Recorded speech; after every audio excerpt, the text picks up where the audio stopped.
traje nutrientes, pero el animal no lo aprovechó. ¿Me explico? Entonces, cuando yo hago estabulación, yo transformo estas dos cosas en lo mismo.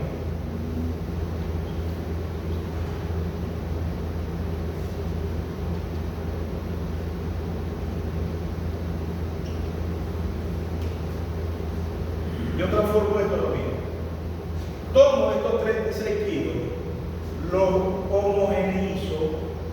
¿Cómo lo hago? Generalmente replicando el material, lo corto, lo repico y ahora todo revuelto se lo ofrezco al animal.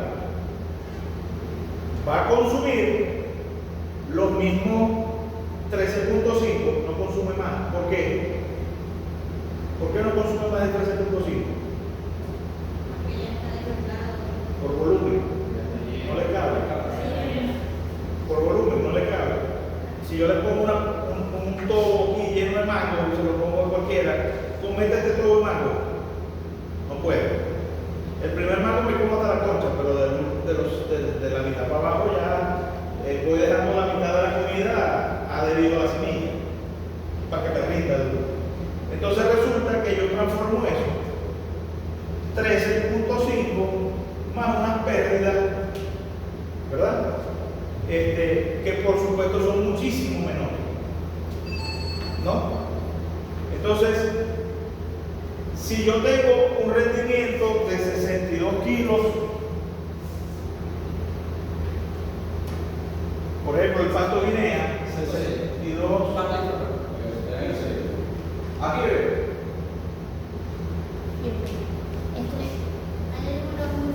Hay un olor muy fuerte, no se puede ingresar. Buenos días, ¿cómo estás? Produce 62 kilos de materia seca por hectárea por día. ¿Sí o no? ¿Lo tenés ahí anotado? ¿Sí o no? Ok. Entonces, ¿cuántos animales voy a alimentar aquí a pastoreo? Ya va, profe, trae la pregunta, por favor, porque ¿Cuántos animales, con este rendimiento, cuántos animales puedo sostener en esta hectárea de pasto guineo?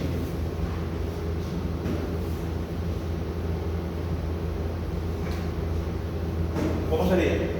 aquí dice una unidad animal de 450 kilos. Y Esa es la capacidad de sustentación. sí, Eso se saca por cada animal. ajá, Este es un ejemplo con una unidad animal, o sea, con una hectárea diaria. Esto lo podemos extrapolar a todo el tamaño de la finca si queremos, pero hagamos, para hacerlo simple. Si yo esto lo divido entre la presión de pastoreo, que es 36, ajá, sí. ¿cuánto me da? Profe, que eso da 26 lado. Presión de pastoreo. Lado. MS. Kilogramos de materia seca por unidad animal. ¿Ah? 1.7. 1.72. Unidades animales. ¿Ok? Con este rendimiento, ofreciéndole esto al animal, yo puedo tener casi 2 unidades animales por hectárea. ¿Verdad? Ahora, si eso lo transformo yo en estabulación y digo que ahora la presión de pastoreo es igual al consumo, más un poquito de pérdida, pero las pérdidas no son, incluso podemos asumirlas como de un 5%. Pero si yo esto lo divido, 62 entre 13.5, ¿cuánto es el resultado ahora? 4.59. ¿Ah? 4.59.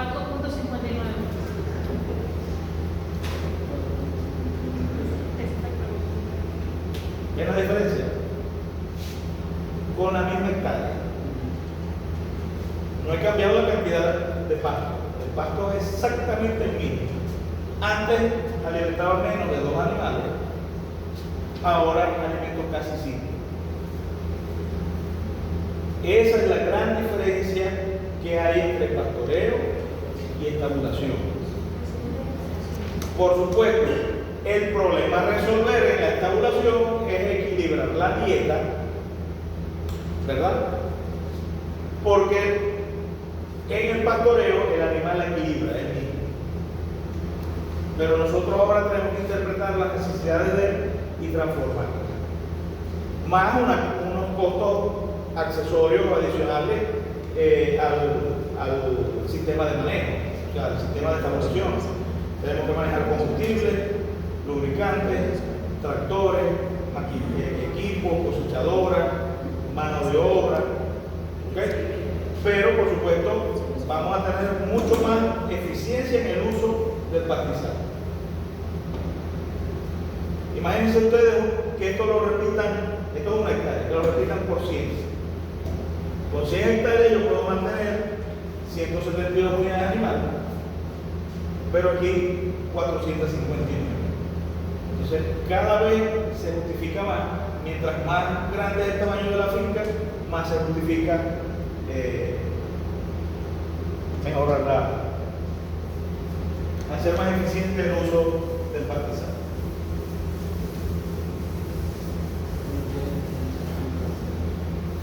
¿Eso es lo que hacen en Nueva Zelanda? Sí, en Nueva Zelanda,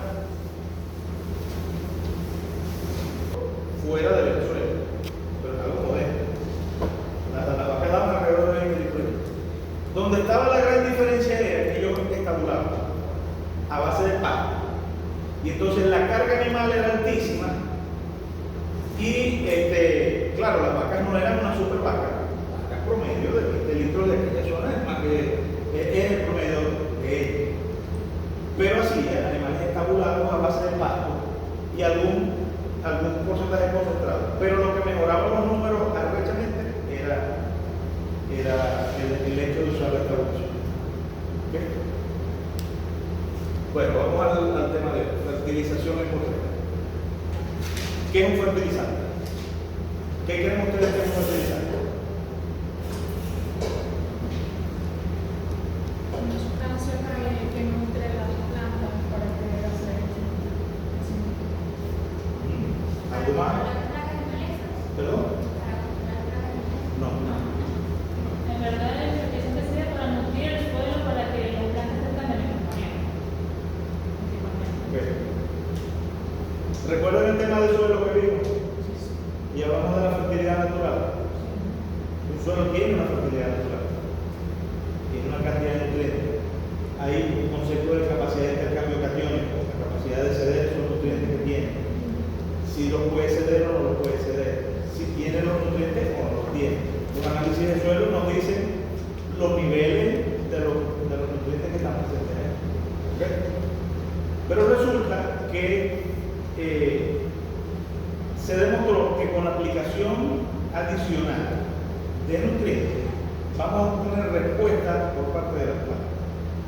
Si yo pongo una cantidad adicional de un elemento, generalmente la planta responde porque tiene un potencial dormido. Vamos a decir, con el fertilizante nosotros lo que evaluamos es cuál es el potencial de esa planta para producir más. Igual que una vaca, hagamos el ejemplo con una vaca que trabaja. La vaca va y come pasto y da 5 litros de leche.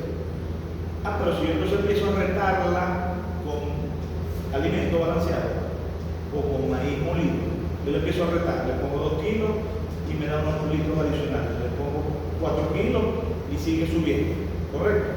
Entonces, algo así pasa con los cultivos. Al cultivo, cuando yo le aporto más nutrientes, por supuesto, sin que le falle otra cosa, si yo le aplico más nutrientes, entonces voy a obtener mejores rendimientos, tanto de materia seca como de producto final, si son granos, si son frutas, si son legumbres, o en nuestro caso, de los pastizales, si son hojas. ¿Okay? Nosotros tenemos hojas. Entonces, El concepto de fertilizante sería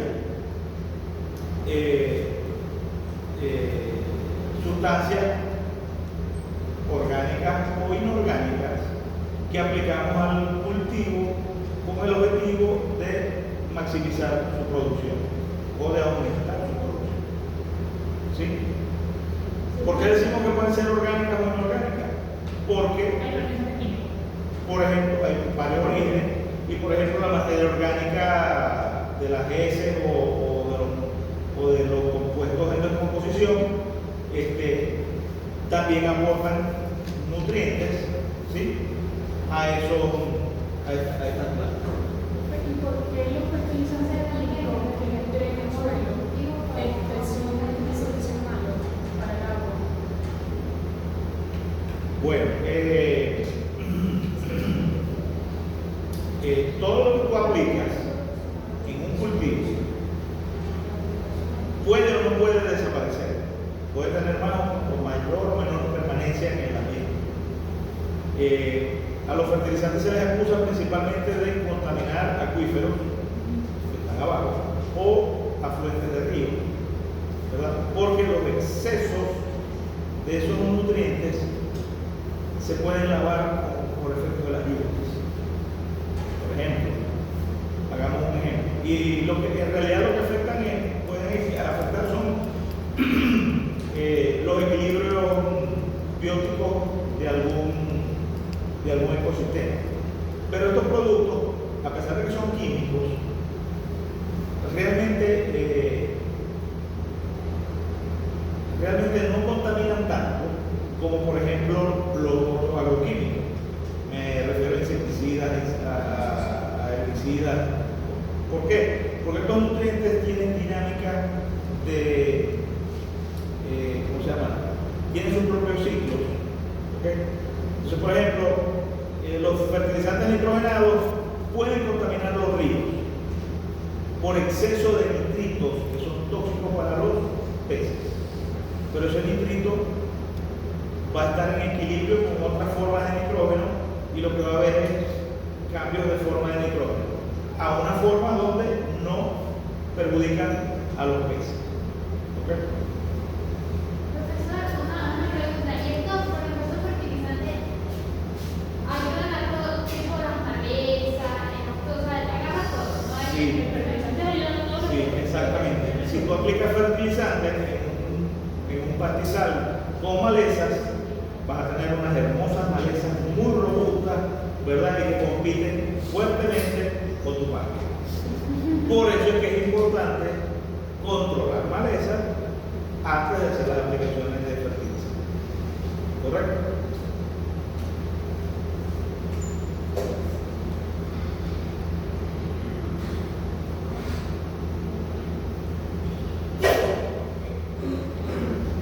Bueno, la gráfica nos dice cuáles son las necesidades de un cultivo, de una planta. ¿Okay? Necesitamos aire suficiente con una mezcla suficiente de carbono, que es la fuente, vamos a decir, es el combustible que va a usar la planta para transformar el carbono que está en el ambiente, lo va a transformar en hidratos de carbono dentro de la planta. Ahí comienza la cadena trófica en este planeta. ¿Okay? La cadena trófica comienza captando carbono del ambiente, que puede estar en forma de, generalmente lo nombramos como CO2. ¿Okay? Tomamos ese CO2 y la célula lo va fijando, ¿verdad?, en otros compuestos carbonatados, hidratos de carbono, que van a dar origen a fuentes de energía química que vamos a ir, las distintas cadenas tróficas van a aprovechar. Los herbívoros, que vamos a decir es la cadena básica, comienzan consumiendo esto, ¿okay? Y después vienen los otros componentes de la cadena trófica, los que se alimentan de estos herbívoros, los carnívoros, los carroñeros, etcétera, etcétera, etcétera. Pero todo comienza aquí. Entonces, necesitamos suficiente aire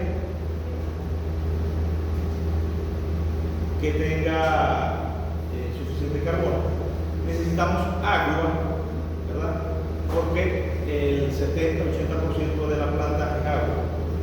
Facilita los procesos químicos, aporta el hidrógeno que va a contener el hidrato de carbono, ¿sí? Y la planta para muchos de sus procesos va a necesitar minerales, ¿okay? Generalmente cuando hablamos de fertilizantes o de nutrientes estamos hablando de minerales. Entonces lo vamos a tener en dos grandes grupos: los macronutrientes y los micronutrientes. No estamos hablando de importancia, estamos hablando de cantidad, de volumen. Los macronutrientes son nitrógeno, fósforo, potasio, calcio, magnesio y azufre, porque se necesitan en más cantidad que los micronutrientes: boro, cobre, hierro, zinc, manganeso, molibdeno, cobre, cobalto, etc. ¿Okay? Pero básicamente es por las cantidades.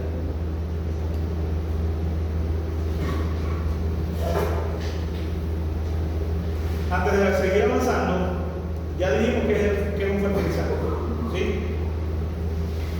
Y tenemos que diferenciarlo de lo que es una enmienda. Existen los fertilizantes y existen las enmiendas. La enmienda, el fertilizante, por supuesto, es para proveer nutrientes a la planta. La enmienda es para modificar propiedades físicas y químicas del suelo. ¿Sí? Algunos fertilizantes funcionan como enmiendas. ¿Okay? Van a ser fertilizantes, van a ser enmiendas, depende de lo que yo quiera hacer. Por ejemplo, la materia orgánica. Si yo aplico materia orgánica a un suelo, estoy aplicando nutrientes. Pero a lo mejor el problema de mi suelo es que es muy arenoso y que tiene poca retención de humedad. Entonces yo necesito mejorar la retención de humedad, que es una propiedad física asociada a la textura. Entonces yo aplico materia orgánica para mejorar esa retención de humedad. Entonces es una enmienda que me da adicionalmente algún nutriente. ¿Okay? La otra enmienda muy conocida, que ya la mencionamos también en el tema de suelo, es la cal agrícola, carbonato de calcio. Yo lo aplico para modificar el pH del suelo.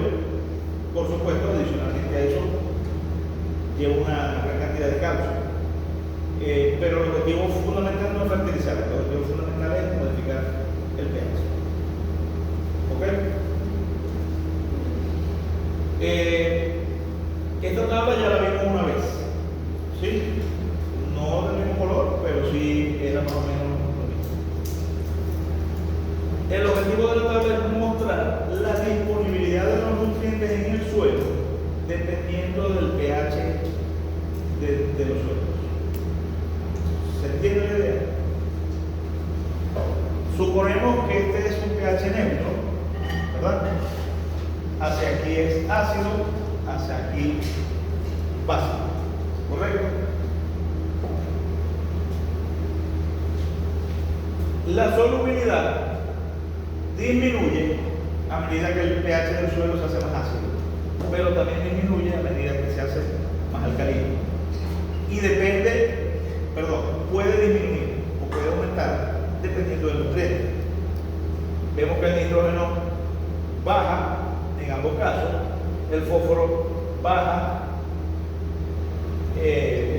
por supuesto, baja más cuando el suelo es ácido, se ve menos afectado cuando el suelo es alcalino y a cierto nivel más bien se hace extremadamente disponible el fósforo, ¿sí? El hierro se hace disponible en suelos ácidos y es limitante en suelos alcalinos. ¿Notan las diferencias? ¿Okay? Entonces, la acidez y la basicidad en el suelo puede afectar la solubilidad de los compuestos, de los nutrientes. ¿Por qué los afecta? Porque estos nutrientes no están solo en el suelo. Ustedes no hacen una muestra y consiguen hierro 3 se llama sulfato de hierro 3, porque está adherido a otra molécula. Cuando el pH cambia, los compañeros de ese hierro pueden cambiar. Entonces, por ejemplo, el hierro, cuando el suelo es ácido, nadie lo acompaña, se va quedando solo. Pero cuando el suelo es alcalino, se van agregando moléculas y lo hacen una molécula muy grande que no es capaz de pasar a través de la raíz de la planta. Y eso lo comentamos en el caso del fósforo. Y el fósforo pasa todo lo contrario. Cuando el pH baja, se empiezan a adherir moléculas a él y hacen que sea menos soluble por parte de la raíz, menos aprovechable. ¿Se entiende la idea? Entonces, el objetivo es que veamos cómo cambia la dinámica del suelo, cómo cambia la dinámica de los nutrientes dependiendo de la acidez del suelo. Entonces, en suelos ácidos no tengo deficiencia de hierro, no tengo deficiencia de boro, no tengo deficiencia de magnesio, pero voy a tener deficiencia de fósforo, potasio en los extremos. ¿Perdón? ¿Y yo dije? ¿Es cierto? ¿Está bien? Se afecta la solubilidad del nitrógeno, ¿verdad? Dependiendo de lo ácido que esté el pH del suelo. Entonces, ya sabemos que cuando estamos en zonas de suelos ácidos, hay deficiencia de fósforo. Está escrito. No tengo que... Hay deficiencia de fósforo. Entonces tengo dos formas de abordar el tema. O aplico un fertilizante para mejorar las propiedades del fósforo en el suelo, la cantidad. Pero puede ser capturado ese fósforo también, porque el problema del suelo no se ha corregido. ¿Sí? O puedo aplicar el fósforo directo sobre los animales. ¿Ok? Porque entonces el fósforo que yo aplico como fertilizante primero tiene que ser aprovechado por la planta antes de llegar al animal. ¿Estamos claros? Okay. Hay fertilizantes que también se aplican de forma foliar, para que entren a la planta a través de la hoja. Pero por supuesto el grado de absorción es mucho más bajo.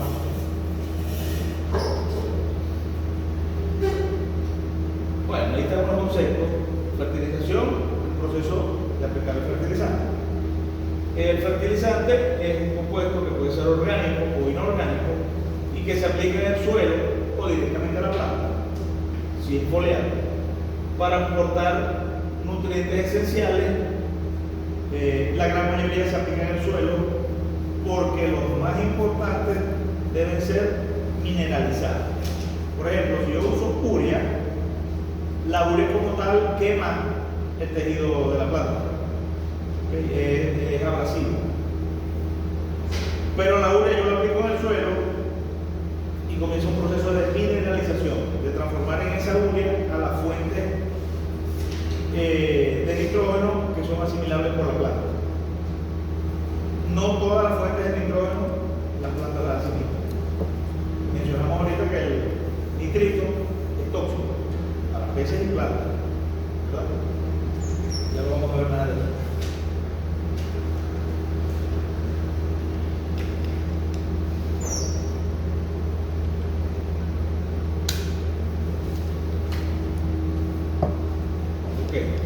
Ya dijimos que los nutrientes, los macronutrientes, ¿verdad? Tenemos también hay una subdivisión en ellos, primario y secundario. Los macronutrientes primarios son nitrógeno, fósforo y potasio. Generalmente se representan como NPK y en los empaques de fertilizantes van en ese orden. Cuando yo consigo un fertilizante que se llame 12, 24, 12, esto es Nitrógeno. Esto es Fósforo. y esto es siempre va a ser así, NPK. Y puede cambiar la proporción, triple 15, 18, 6, 24, X, pero siempre va a ser la misma proporción. O sea,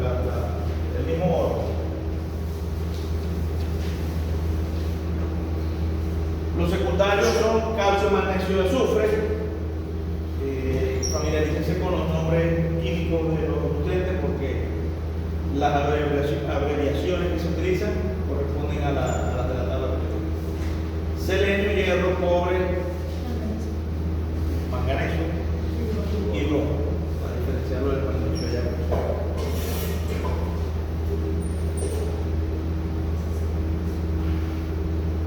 Ok, en la fertilización tenemos unas leyes importantes. Por ejemplo, la ley del mínimo, que nos dice que la producción vegetal de pasto está limitada por el elemento que se da en menor cantidad. Vamos a explicarlo mejor. Tal vez la forma más correcta no es el que se dé en menor cantidad, porque un micronutriente se necesita en muy poca cantidad y a pesar de que tiene muy poquita cantidad, es suficiente. Tendremos que decir que el crecimiento vegetal se detiene cuando se agota el nivel del nutriente que estaba en menor proporción. ¿Sí? Vamos explicando con un ejemplo. Mi cultivo necesita 100 de nitrógeno, necesita 60 de fósforo, 80 de potasio y vamos a suponer que necesita 4 de calcio. ¿Okay? El crecimiento del cultivo se va a detener cuando se agote el nutriente que está en menor proporción. Hago un análisis de suelo y el suelo tiene 20 de nitrógeno, tiene 80 de fósforo, 100 de potasio y 30 de calcio. ¿Cuándo se detiene el crecimiento? Cuando se agota el nitrógeno. ¿Sí? ¿Sí o no? Okay. Hagamos otro ejemplo. El nitrógeno, mi suelo tiene 120. Y ahora el nitrógeno no es limitante. Pero resulta que en estas proporciones, primero se va a acabar el fósforo. Y ese es el que detiene el crecimiento del pasto. El pasto va a seguir creciendo, o la planta, depende del cultivo que sea. Va a seguir creciendo, pero cuando agote, por ejemplo, aquí tiene un 20% más, pero aquí tiene menos, tiene como un 25% más. Pero una vez que se agote algún otro elemento, ya no se sigue, ya el crecimiento no sigue. ¿Me explico? Si por ejemplo, si de calcio solo hubiera 2, puede haber mucho de lo demás, pero el calcio es limitante en el crecimiento de mi cultivo. ¿Queda clara la idea? Entonces, ¿qué nos obliga? ¿A qué nos obliga la ley del mínimo? A balancear los nutrientes del cultivo. Entonces yo voy y hago un muestreo de suelo y me dice que tengo limitante calcio. ¿Cómo resuelvo este problema? Aplicando una fuente de calcio. Si el cultivo necesita 4, con 2 de calcio es suficiente para que mi planta exprese todo su potencial. ¿Okay? Entonces, no es fertilizar por fertilizar, es fertilizar para aplicar lo que haga falta. Si el suelo tiene un nutriente, no tengo por qué aplicarlo, no es una receta. No tengo que comprar 100 sacos de urea, 200 sacos de no sé qué, no. ¿Qué tiene el suelo? ¿Qué me va a faltar para cumplir los requerimientos del pasto? La bibliografía está aquí. Uno investiga y te dice cuáles son los requerimientos del pasto X, son distintos a los requerimientos del pasto B. ¿Sí? Entonces yo voy en base a lo que me dé el análisis de suelo, yo hago la formulación del fertilizante. ¿Estamos claros?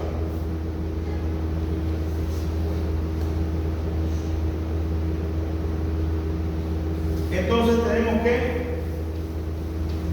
equilibrar los nutrientes del suelo. Por supuesto, el objetivo sobre, porque los nutrientes en el suelo tienen su propia dinámica. Quiero ver una cosita aquí.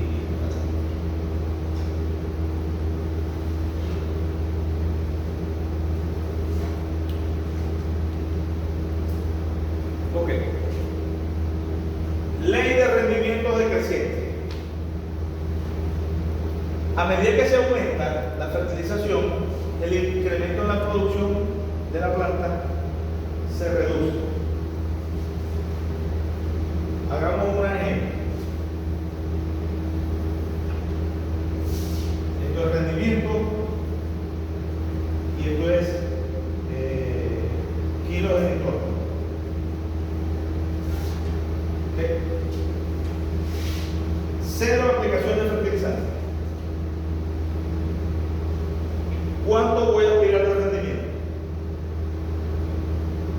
Cero. No, ¿verdad?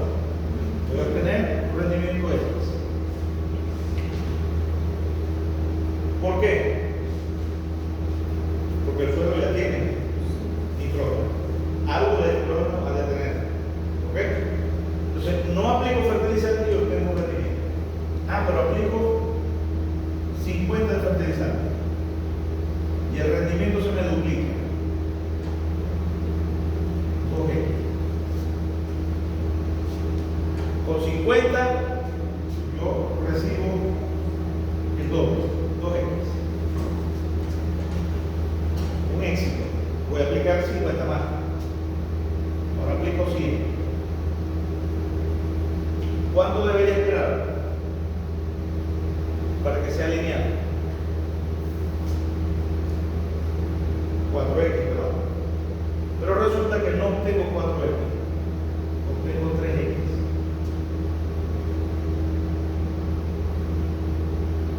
Entonces, el rendimiento no es lineal. Y aplico 150. No, yo creo que fue que me faltó ponerle un poquito más. Y a lo mejor el rendimiento es 3.2.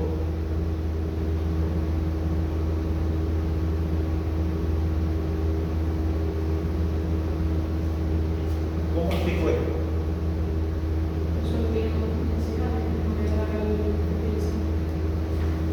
Es probable que estoy aplicando mucho de este, pero ahora tengo el efecto de uno que se agota. Para yo producir necesito, como lo dibujé ahorita, necesito 100 de nitrógeno y necesito 60 de potasio, de fósforo, perdón. Pero estoy aplicando 150. Pero para esto yo necesito más de 60, necesito, por ejemplo, 80. No, solo hay 60. Me cae la ley de Miller. Y el otro efecto que también está aquí es que si el fertilizante es químico, inorgánico, generalmente son sales. Entonces ahora yo estoy aplicando un producto que puede llegar a ser tóxico dependiendo del nivel que aplique. Entonces si yo aplico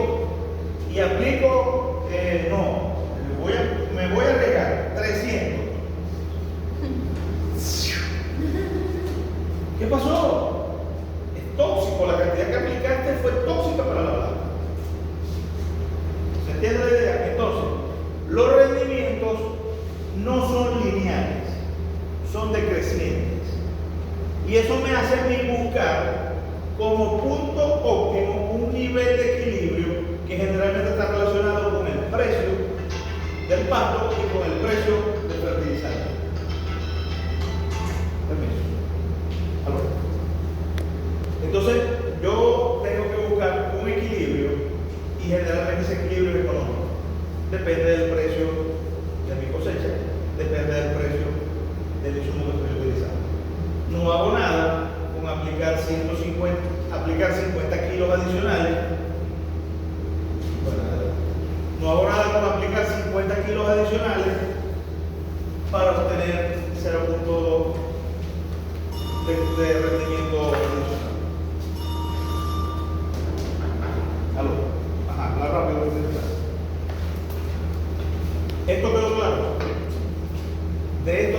alguna duda de la ley del mínimo? ¿Tienen duda? ¿Alguien tiene duda? El momento de consultar las dudas es aquí, el examen. ¿Quedó claro? Y la ley de restitución.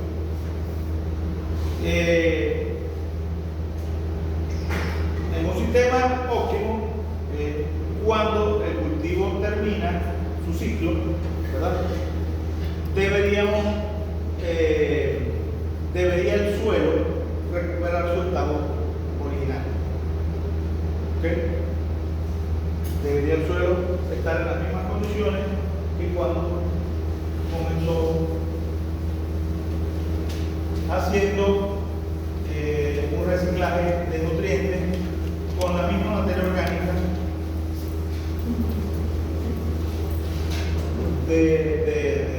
con la descomposición de los residuos de cosecha incluso.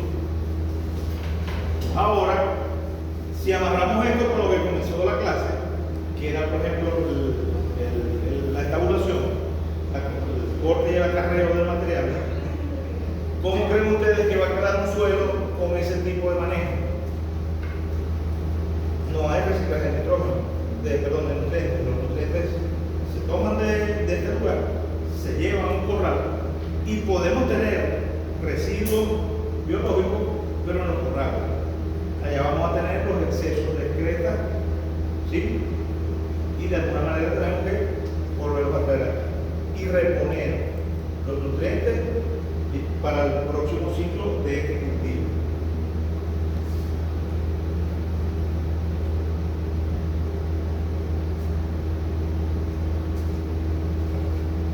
Ok, aquí tenemos el ejemplo que estábamos viendo aquí. Tengo una aplicación de 0 fertilizantes, el rendimiento propio de la fertilidad natural del suelo. Hago una primera aplicación, voy a obtener un rendimiento determinado. Hago una segunda aplicación y no necesariamente va a ser exponencial. ¿Okay? No aplico el doble y voy a obtener el doble. No, aplico el doble y de pronto obtengo un 50% adicional. Eso es la ley de rendimiento. Entonces vamos a ver cuál es el punto óptimo aquí.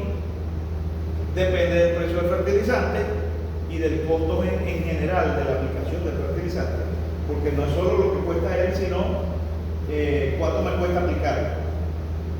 Tomar la decisión si llegar aquí al límite antes de que baje o probablemente el límite sea anterior a él.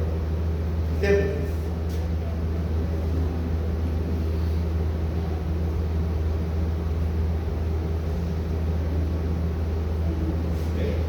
Enmienda, material orgánico o inorgánico para corregir deficiencias de tipo físico-químico, es decir, para intervenir en las propiedades químicas o físicas del suelo.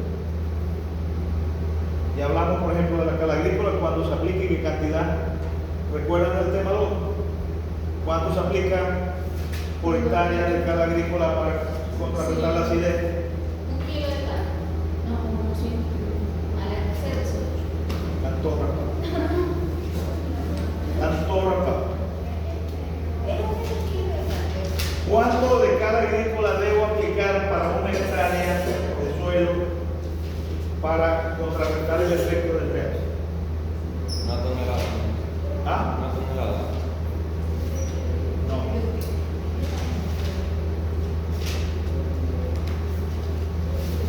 Todos los suelos ácidos. ¿Ah?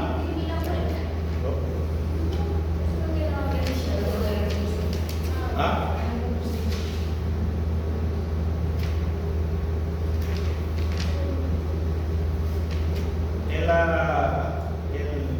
En el análisis del suelo hay un renglón. Si el suelo es ácido, ¿a partir de cuándo es ácido? A partir del 5.5. A partir del 5.5 el suelo es ácido. Antes no. Si el suelo da un pH inferior a 5.5, el laboratorio inmediatamente determina la cantidad de aluminio que tiene ese suelo, expresado en 1000 equivalentes por 100 gramos de suelo. Entonces, por cada 1000 equivalentes, Son 1000 kilos.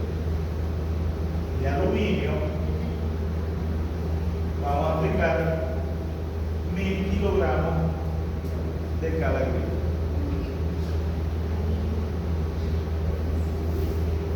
Pero depende del resultado del laboratorio. Si tiene 3.000 equivalentes son 3.000 kilos, y si tiene 1.000 equivalentes son 1.000 kilos, y si tiene 0,8 son 800 kilos. Pero depende del examen de la prueba de laboratorio. Primera condición, que el pH sea inferior a 5.5. Si el pH es 5.8, el laboratorio no lo calcula. ¿Por qué? Porque no hay aluminio disponible para hacer tóxico. La acidez del suelo como tal no perjudica las raíces, lo que perjudica es la solubilidad del aluminio, que es tóxico para los cultivos. ¿Está claro? ¿Esto está claro? ¿Seguro? ¿Cuál es la diferencia de que se agrega un kilo de cálculo hectárea? ¿De qué? De cálculo hectárea. Un kilo. Así no lo aprendí. ¿En serio? Esa clase la di yo. Así no lo damos. Así no lo aprendí. Era 1.000 kilos. Ah, es que tengo. 1.000 kilos seguro. Anótalo para que no se les olvide. 0.8 mil equivalentes de aluminio 3 positivo son 800 kilogramos de cada agrícola. Pero si el resultado es 3.000 equivalentes de aluminio 3 positivo, usted tiene que aplicar 3.000 kilos.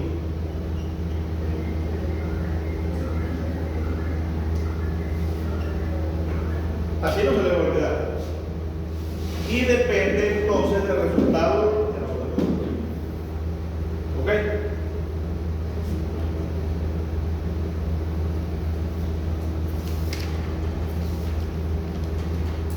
Bueno, fertilizar tiene varios objetivos.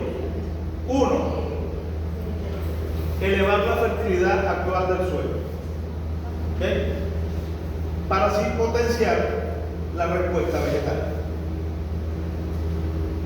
Dos, equilibrar los nutrientes del suelo para evitar que nos apliquen la ley del mínimo. Si yo llego y yo no, compren urea, la urea está regalada, la está regalando el gobierno, compren una gandola de urea y apliquen la urea. Sí, el pasto se puso bonito, pero no rindió lo que yo esperaba. ¿Qué le pusiste? Urea, solo urea, sí. Algo falló en adelante. Pudo ser el fósforo, el potasio, pudo ser un micronutriente, selenio, oro. ¿Ok?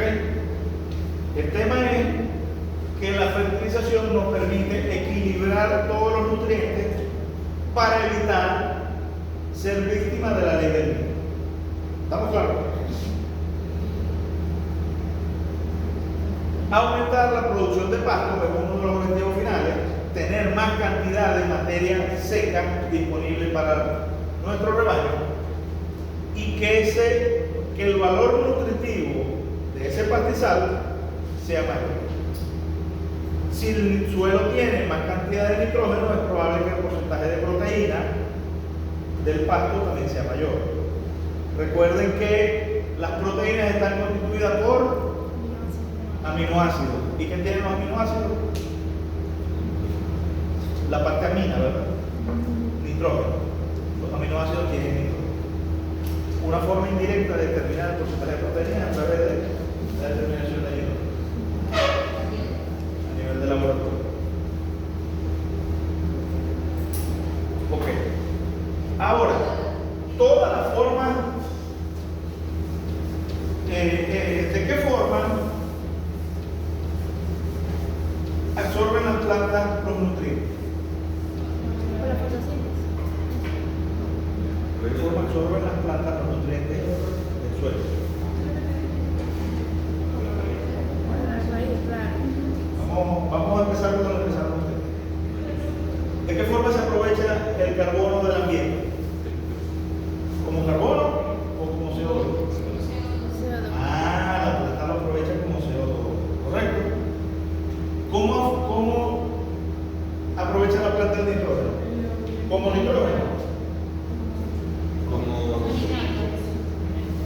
No. amoníaco. Nosotros respiramos una mezcla de aire. ¿Saben cómo está compuesta? 21% oxígeno y el 21% de oxígeno, muy bien. y hay otro 45% de nitrógeno. ¿Usted sabe cuánto es la composición, la cantidad de CO2 en el ambiente? En lo que nosotros respiramos, en lo que respiran las plantas.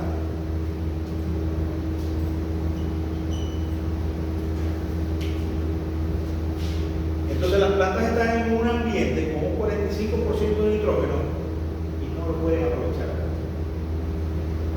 porque está en forma de nitrógeno. Las plantas absorben el nitrógeno en forma de amonio.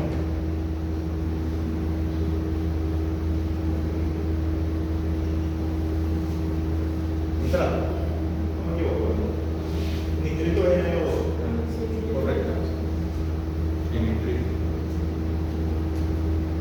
sí me equivoqué. Amonio.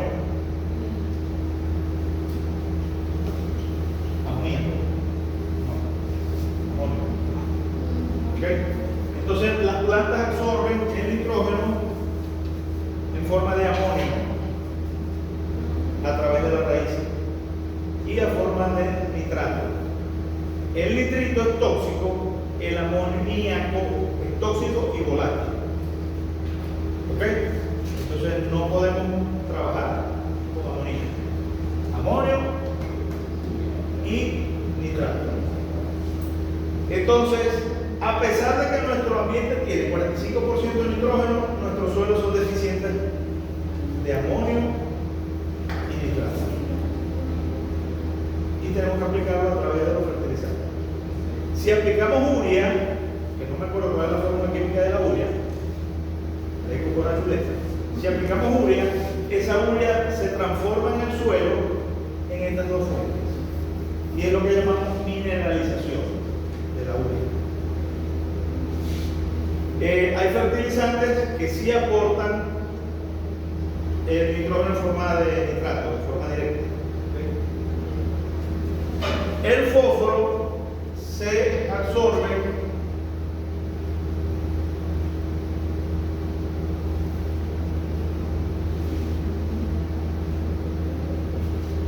más otros elementos químicos. El fósforo se absorbe como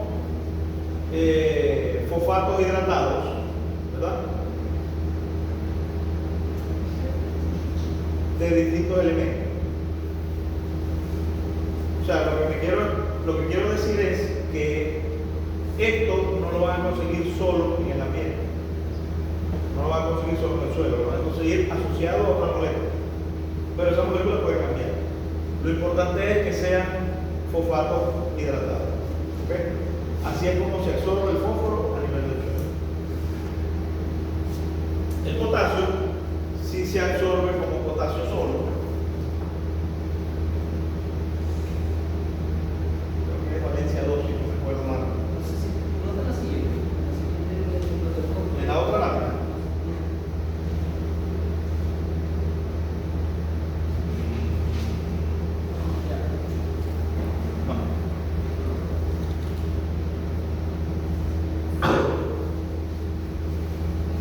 Ok. Bueno, entonces, los fertilizantes los vamos a diferenciar, los vamos a clasificar en fertilizantes nitrogenados. ¿Sí? Los podemos tener, como orgánicos. El estiércol es el más importante de todos. ¿Okay? Los abonos verdes, que no es más que material de reciclaje que debemos esperar que se descomponga para ser aprovechado. El compost, que viene siendo materiales ya algo más descompuestos, más, faltaría escribir uno aquí, el guano. ¿Saben qué es el guano? Ese es el murciélago. Las excretas de los murciélagos. ¿Okay? Son una fuente importante de nitrógeno. Por supuesto, no en Venezuela, porque no lo tenemos, pero por ejemplo Perú exporta guano como fertilizante. ¿Estamos claros? No se le olvide. Ahora, los inorgánicos, entonces tenemos dos grupos, los amoniacales y los nítricos. Los amoniacales que aportan amonio y los nítricos nitrato. ¿Okay? Entonces tenemos la urea que tiene 46% de nitrógeno no proteico y que debe pasar por un proceso de mineralización. ¿Qué significa compost? Compost es un material semidescompuesto. Por ejemplo, yo puedo tener una finca o una granja o un vivero y yo hago un compostero. Escojo un sitio donde voy tirando allí todas las cosas que se pueden descomponer. Restos de vegetales, restos de la cocina, el arroz. Lo que no le echo a los cochinos, lo voy tirando allá y eso se va descomponiendo. Ahí crecen moscas, ahí crecen gusanos, pero todo con el objeto de descomponer esa materia orgánica. Vas a obtener de allí líquidos que pueden ser utilizados como fertilizantes y después algunos materiales que mezclas con tierra pero ya están semi-descompuestos. ¿Okay?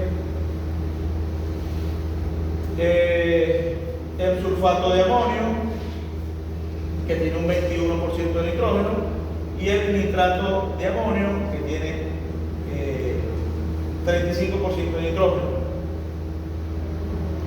Ese nitrógeno, la mitad es en forma de nitrato y la otra mitad en forma de amonio.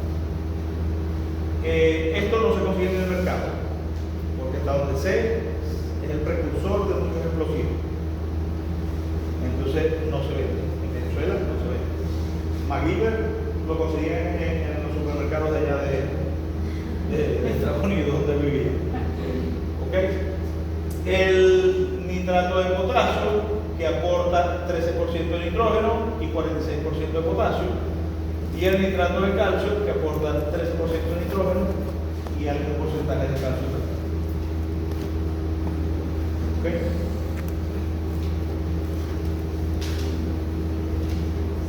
De los fertilizantes fosfatados, los más comunes son el superfosfato simple, el superfosfato triple, la escoria de Thomas, que no la conozco, solo la conozco de referencia.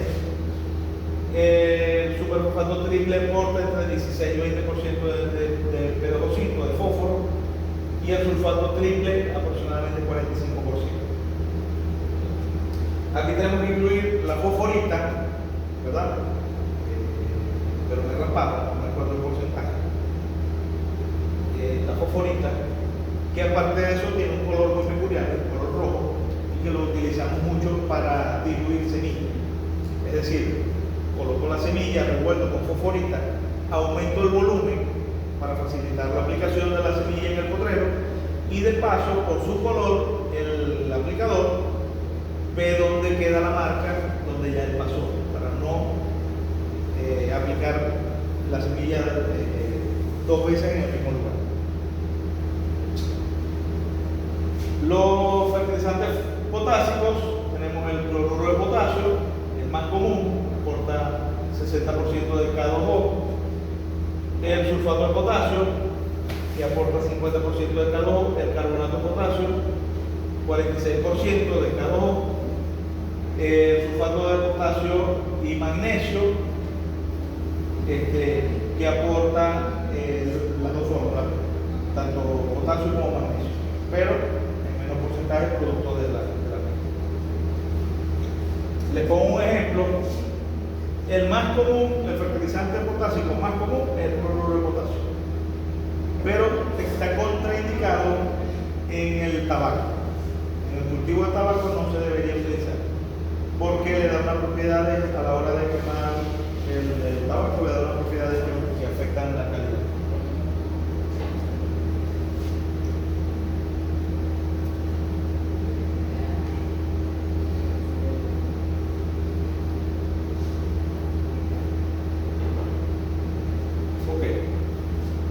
La urea es el fertilizante más económico. que hay, que es sintético, se procesa a través en las petroquímicas como residuo de petróleo. Contiene un porcentaje, es el fertilizante que tiene mayor porcentaje de nitrógeno, 46%. Como ya lo mencionamos, necesita un proceso de mineralización previo antes de ser utilizado por la planta, pero tiene una dinámica muy violenta en el suelo. En general, todo el nitrógeno tiene una dinámica muy violenta en el suelo. Los excesos de nitrógeno se volatilizan fácilmente o se lavan fácilmente. Entonces, constantemente tenemos que hacer aplicaciones de nitrógeno en el cultivo. Las lluvias también tienen un aporte importante de nitrógeno. Se estima que anualmente aportan 80 kilos de nitrógeno por hectárea por año. Las lluvias. También hay que considerar. El sulfato de amonio, más bajo en nitrógeno, 21%. Vamos a decir que tiene una disponibilidad inmediata en el suelo, no necesita el proceso de mineralización. No se recomienda aplicarlo en suelos ácidos porque las reacciones químicas que él genera acidifican más el suelo, incrementan más el pH. Entonces, por ejemplo, si ya yo apliqué cal agrícola para estabilizar el pH, basado en unos cálculos, cuando yo aplico el fertilizante, entonces estoy rompiendo ese cálculo y ahora el pH es más bajo y probablemente el aluminio disponible sea mayor que el calculado inicialmente. Y por supuesto, va a salir más costoso porque el porcentaje de nitrógeno es más bajo. Si yo necesito 100 kilos de nitrógeno, con 200 kilos de urea estoy cerquitica de obtenerlo, pero con sulfato de amonio necesito 5 veces más. ¿Okay? Necesitaría como 300 kilos de fertilizante para obtener la misma cantidad de nutrientes. Ya vamos a ver un ejemplo con el ejercicio. ¿Y por qué es más caro entonces? Porque tiene menos nitrógeno. No, primero por ese lado y segundo por la forma que se obtiene. Vamos a decir que el primer fertilizante fue la urea, o sea, uno de los primeros fertilizantes químicos, y es relativamente fácil. ¿Okay? Todos los países producen urea. Imagínense que Venezuela también. O sea, a pesar de todo lo golpeado que podemos estar, no dejamos de producir urea. Entonces vamos a decir que es más o menos rápido, más o menos fácil y más o menos económico producir. El sulfato de amonio es más caro para producirlo porque utiliza rocas, fuentes de distintas índoles, etc. Sí, una pregunta, pero usted dijo que por más feo que esté la situación de Venezuela, aún así producimos urea. O sea, ¿qué tiene que ver eso con producirlo? O sea, ¿qué tiene que ver la situación de Venezuela con producirlo? ¿Cuántos carros eléctricos se producen en Venezuela? No tengo ni la mínima. Ni uno. ¿Cuántas ensambladoras están funcionando? Ninguna. No sé. Todo está viniendo importado. Vamos a ver otro ejemplo. ¿Qué representa Venezuela en el mercado petrolero internacional hoy en día? El 1% de la producción del mundo. El mundo produce 100 millones de barriles de petróleo. Entonces, por ejemplo, es que Estados Unidos quiere el petróleo nuestro. El rey, le producen 1 millón de barriles. Yo apoyo a Arabia Saudita, que produce 19. Tiene el 20% de la producción mundial. Sea amigo mío. No lo voy a dejar de defender. ¿Me explico?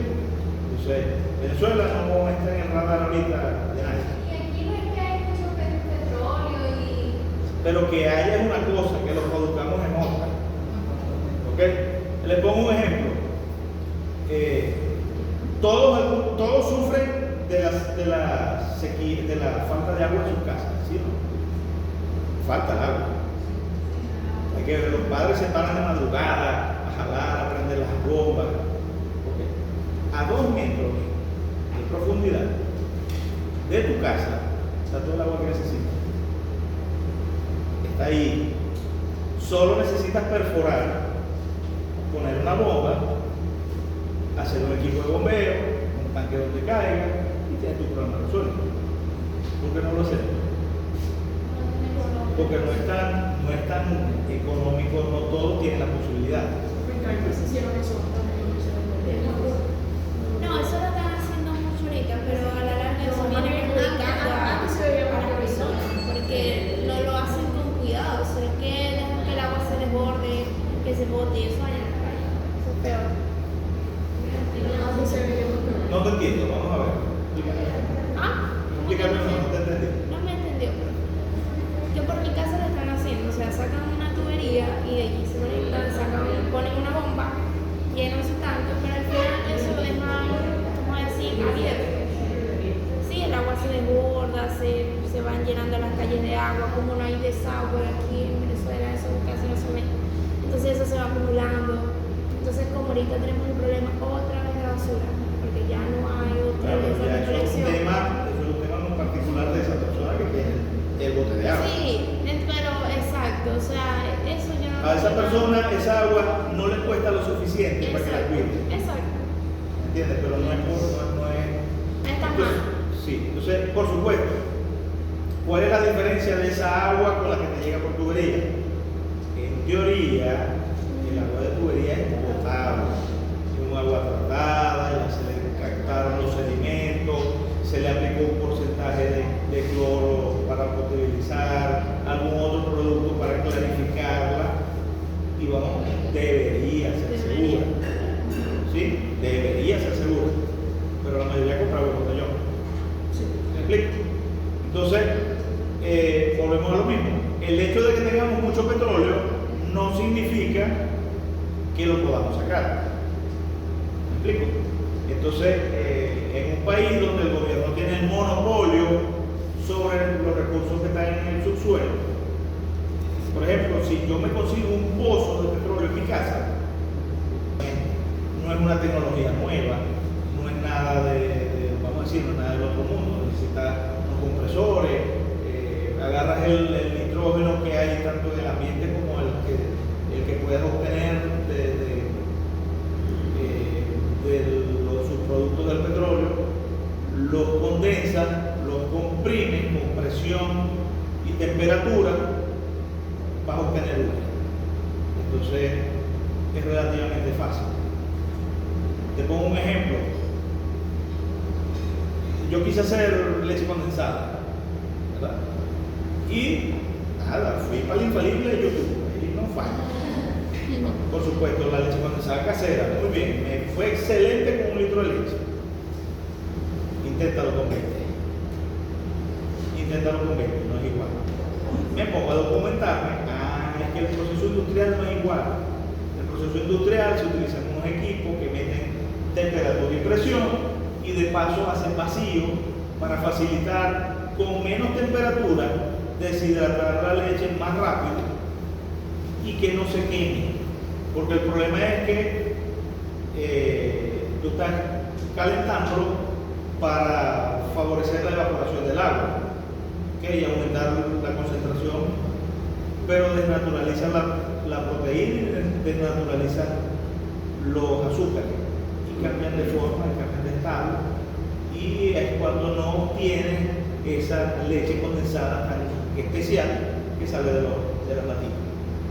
Esa se obtiene con temperaturas mucho más bajas que no afectan la calidad de la proteína ni de los azúcares, y el equipo se encarga de extraer el exceso de humedad. Quizás no llega ni a los 100 grados centígrados. No, 60. Ajá, por eso. Una cosa increíble, menos de 60. Y uno la coloca en la cocina Y la única, ¿y a qué temperatura hierve la leche? Ajá. Así es. Así es. Por eso. Entonces ellos trabajan con 60 grados, pero un equipo que te ayuda a deshidratar más rápido. La presión. Sí, pero el equipo vale plata. Entonces bueno, hasta ahí llegó la aventura de la leche condensada. Y resulta que tampoco es una tecnología nueva. un señor de apellido Nestlé, no sé si lo conocen, ¿verdad? En 1920, no sé,